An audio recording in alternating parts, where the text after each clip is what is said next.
groet jou vanmôre, is 'n voorreg om weer saam met jou stil te word met die woord van die Here. Ons is besig met 'n daaglikse oordenkingsreeks. Ek is Rinus van Sandwyk van Sion in Parys. Die vraag vanmôre is: wat regeer jou?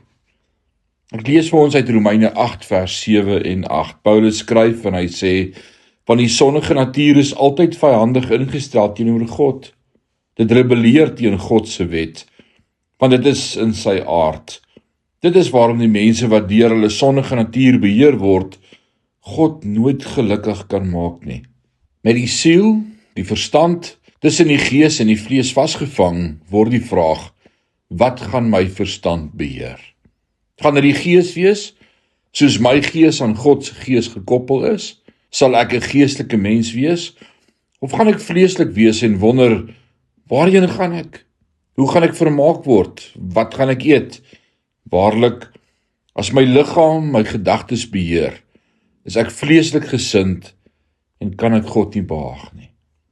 Het jy al ooit opgelet hoe dit welgestelde mense in ons samelewing is wat dikwels dwelms gebruik? Hoekom is dit so? Omdat diegene wat die top bereik, uitvind dat geld nie die antwoord is nie.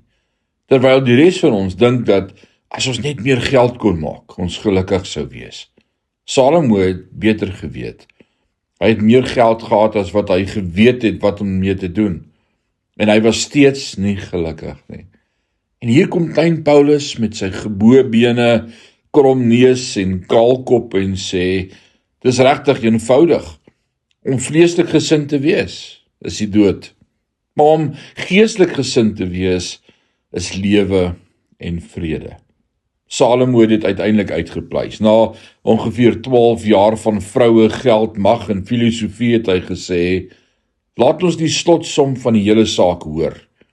Vrees God en onderhou sy gebooie, want dit is die hele plig van die mens.